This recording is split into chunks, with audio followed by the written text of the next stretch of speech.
Hello guys, నమస్తే. Recent గా the Odyssey అనే ఒక హాలీవుడ్ మూవీ రీసెంట్ గా రిలీజ్ అయింది. ఈ మూవీని డైరెక్ట్ చేసింది క్రిస్టోఫర్ నోలాన్ డైరెక్ట్ చేసిన సినిమాలలో ప్రత్యేకమైనదిగా ఈ సినిమాని చెప్పుకుంటారు. అలాగే ప్రపంచంలో అతిపెద్ద డైరెక్టర్ గా, మంచి అనుభవం ఉన్న డైరెక్టర్ గా పేరు సంపాదించిన క్రిస్టోఫర్ నోలాన్ నుంచి వచ్చిన ఈ మూవీ ప్రేక్షకుల్ని మంత్రముగ్ధుల్ని చేస్తుంది. ఈ సినిమా ఒక నవల ఆధారంగా, ఒక హిస్టారికల్ నవల ఆధారంగా ఈ సినిమా తీయడం జరిగింది. ఈ సినిమాలో గ్రాఫిక్స్ పరంగా చూస్తే బాగున్నాయి, కానీ విజువల్స్ ఆకట్టుకునేంత ఉన్నాయి. కానీ ఈ సినిమాలో ముఖ్యంగా చెప్పుకోవాల్సింది స్టోరీ, ఫ్యామిలీ ఎమోషన్స్ తో అసలు డైరెక్టర్ తీసిన విధానం చాలా బాగుంది.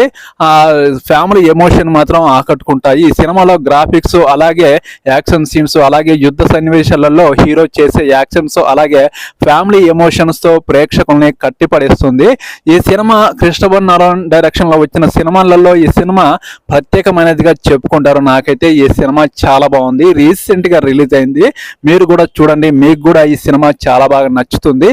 ఈ సినిమాకి నేను ఇచ్చే రేటింగ్ ఏంటంటే 5కి 3 ఇస్తాను. ఎందుకంటే చాలా బాగుంది, కానీ విజువల్ పరంగా చూస్తే గ్రాఫిక్స్, వింత ప్రపంచం అనే విధంగా కాకుండా ఒక కథని చెప్పే విధానంలో డైరెక్టర్ పాస్ అయ్యాడని చెప్పవచ్చు. నాకైతే ఈ సినిమా స్టోరీ చాలా బాగుంది. ఒక పురాణ హిస్టరీతో తీసిన ఈ సినిమా హీరో ఫ్యామిలీని వదిలేసి ఒక రాజ్యాన్ని జయించడానికి వెళ్తాడు. రాజ్యాన్ని జయించిన తర్వాత అతడు ఫ్యామిలీ కోసం తిరుగు ప్రయాణంలో కొన్ని అవాంతరాలు ఎదురవుతాయి. అక్కడ నుంచి ఆ అవాంతరాలని దాటుకొని యుద్ధాన్ని చేసి తన రాజ్యాన్ని అంటే రాజ్యాన్ని పరిపాలించాడా, రాజ్యాన్ని వెళ్ళాడా, తన కొడుకుని తన వైఫ్ని కలిశాడా లేదా అనేది ఈ మూవీ స్టోరీ.